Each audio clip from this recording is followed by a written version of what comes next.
இன்னைக்கு எபிசோட்ல என்னாச்சுன்னா, இது வரைக்கும் நடந்த சீசன்ல எல்லாம் கேஷ் பாக்ஸ் வருதுன்னா சென்டரா வச்சிருவாங்க, கேஷ் ஏறிட்டே இருக்கும், யாருக்கு வேணுமோ அதை க்ளோஸ் பண்ணி எடுத்துக்கலாம். இந்த சீசன்ல வந்து பிக் பாஸ் வந்து ஒரு ட்விஸ்ட் வச்சிட்டாரு.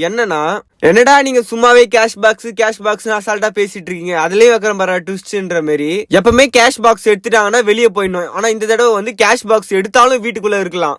ஆனா கேஷ் பாக்ஸ் எங்க இருக்கும்னா மெயின் கேட்டுக்கு வெளியே இருக்கும். குறிப்பிட்ட டிஸ்டன்ஸ்ல வந்து பாக்ஸை வச்சிருவாங்க. அந்த டைம்குள்ள பாக்ஸ் எடுத்துட்டு வீட்டுக்குள்ள வரணும், இல்லன்னா அவங்க வந்து கேம் விட்டு வெளியே போயிடுவாங்க. ஆனந்தி வந்து ரூல்ஸ் எல்லாம் வந்து படிச்சிட்டு இருப்பாங்க லிவிங் ஏரியால.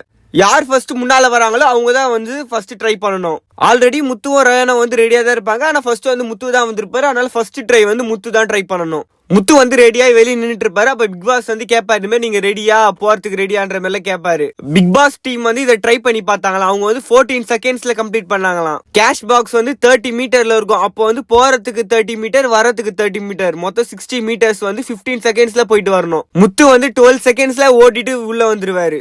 அந்த 50,000 வந்து அவரு சொந்தமாயிது. அந்த 50,000 அவர் தீபக் கொடுக்க போறன்ற மாதிரி சொல்லிட்டு இருப்பாரு. கேஷ் பாக்ஸ் வந்து இதோட ஸ்டாப் ஆகல, இது வந்து வந்துட்டே இருக்கும். எப்ப வேணா வந்து வரலாம், எப்ப வேணா ஸ்டாப் ஆகலாம். இந்த வாரம் செலிப்ரேஷன் வீக்ன்றதுனால லாஸ்ட்லியா ராஜு, ஹரிபாஸ்கர் இவங்க உள்ள வந்து இருந்தாங்க. ராஜு உள்ள வரும்போது பொங்கல் டாஸ்க் கொடுத்துருப்பாங்க. இந்த மாதிரி 2 டீமா பிரிச்சு பொங்கல் செய்ய வைக்கணும். பொங்கல் செலிப்ரேஷன் எல்லாம் முடிஞ்சதுக்கு அப்புறம் ராஜு வந்து கிளம்பிடுவார் வெளியே. பிக் பாஸ் எப்படி சொல்வார்னா, உங்களுக்கு கதை சொல்ல 2 டைரக்டர் வெளியே வெயிட் பண்றாங்க, அதனால வந்து உங்க நேரம் முடிஞ்சிச்சுன்ற மாதிரி சொல்லி வெளியே வர சொல்லுவாரு ஃபன்னா. அவங்க போய் கொஞ்ச நேரம் கூட ஆயிருக்காது. அப்புறம் வந்து பவித்ரா வந்து எல்லாமே போட்டபடி இருக்குன்னு, யாரும் கிளீன் பண்ண வரமாட்டாங்கன்ற மாதிரி அவங்க வந்து கொஞ்சம் கோவப்பட்டு பேச ஆரம்பிச்சிருவாங்க. அதுக்கப்புறம் தான் லாஸ்ட்லியாவும் ஹரிபாஸ்கரும் வருவாங்க அவங்களோட மூவி ப்ரொமோஷனுக்காக. அவங்க எல்லாம் பேசிட்டு சாப்பிட்டுட்டு அதுக்கப்புறம் கிளம்பிட்டதுக்கு அப்புறம் லாஸ்டா வந்து அன்ஷிதா வந்தாங்க. அன்ஷிதா வந்து அருணாவை ஏதாவது கேட்பாங்களான்னு பார்த்தா எதுவும் கேட்கல.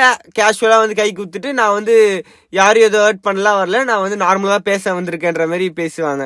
அன்ஷிதா வந்து சௌந்தர்யா வந்து ஹக் பண்ணுவாங்க. எதுக்காகனா வந்து இனிமேல் பிஆர் டீம் சொல்லி சொல்லி எல்லாருமே வந்து பிரேக் டவுன் ஆக வச்சிட்டாங்களா, அதனால வந்து ஹக் பண்ணிருப்பாங்க. அதுக்கப்புறம் பிக் பாஸோட 100வது நாள், அதுக்காக வந்து கேக் எல்லாம் வெட்டி செலிப்ரேட் பண்ணுவாங்க. அதுக்கப்புறம் ரொம்ப நேரமா விஷாலும் அன்ஷிதாவும் பேசிட்டு இருப்பாங்க. அப்படியே கேமரா திருப்புனா வந்து பவித்ராவும் தர்ஷிகாவும் பேசிட்டு இருப்பாங்க. அப்போ தர்ஷிகா சொல்லிட்டு இருப்பாங்க, ஏன்டா இதை நான் பண்ணேன், ஏன்டா இதை பண்ணேன், போவியா போவியா அப்படின்னு டைலாக் சொல்லிட்டு லாஸ்டா செருப்பு எடுத்து செருப்பாலே நான் அடிச்சுக்கணும் அப்படின்ற மாதிரி சொல்லி முடிப்பாங்க. அன்ஷிதா உள்ள வந்து பேசும்போது, நீங்க வந்து சௌந்தர்யாக்கு பிஆர் வெளியே இருக்காங்கன்னு சொல்றீங்க, முத்துக்கு உள்ளே நிறைய பேர் பிஆர் வேலை பாக்குறீங்கன்ற மாதிரி சொல்லியிருப்பாங்க. அப்ப முத்து போய் உள்ள பேசிட்டு இருப்பாரு. அன்பு காட்டுறவங்க எல்லாரையும் பிஆர்ன்னு சொன்னா நான் என்ன பண்றதுன்ற மாதிரி கேட்பாரு. நான் என்ன உங்களெல்லாம் காசு குத்தா பேச சொல்றேன் அப்படின்னு உள்ள இருக்கிறவங்கள பார்த்து கேட்பாரு.